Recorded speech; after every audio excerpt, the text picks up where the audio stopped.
আজি বতৰ ইমান ধুনীয়া দেখিছেনে, তাকে ভাবিছোঁ অলপ ওলাই যাওঁ বুলি, সেয়াই ওলাই গ'লোঁ। হেল্ল' গাইজ, মই নেহে আহিছোঁ এটা নতুন মিনি ব্লগ লৈ। ধুনীয়াকৈ ভিডিঅ' এটা কৰি ল'লোঁ, ভাবিলোঁ আপোনালোকৰ লগতো শ্বেয়াৰ কৰোঁ, যিহেতু মই মিনি ব্লগ দিওঁ মাজে মাজে। আৰু বতৰ ইমানেই ভাল, ইমানেই ধুনীয়া, ইমানেই মানে মিহি মিহি বৰষুণো দি আছিলে আৰু খুব ভাল লাগিলে। চ' আমি আহি পালোঁ জেঠাই ঘৰত।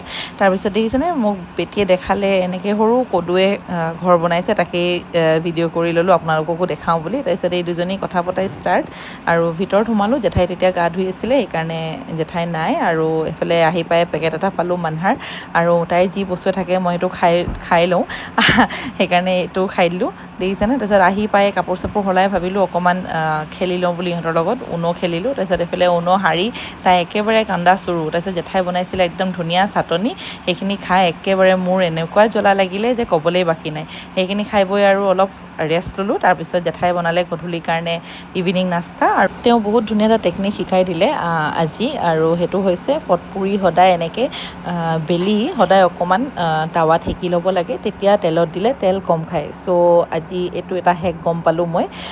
গতিকে তাৰপিছত তেল গৰম কৰি পুৰি ৰেডিও হৈ গ'ল, ধুনীয়াকৈ দেখিছেনে কিমান ধুনীয়াকৈ ফুলিছে। চ' তাৰপিছত চাহ বনাই ল'লোঁ অকণমান, চাহ বনাই চাহৰ লগতে পুৰিকেইটা আমি চবেই এনজয় কৰিলোঁ। যদি ভাল লাগিলে লাইক কমেণ্ট শ্বেয়াৰ কৰিব, আৰু ফ'ল' কৰিবলৈ একেবাৰে নাপাহৰিব। গতিকে আজিলৈ ইমানেই, বাই।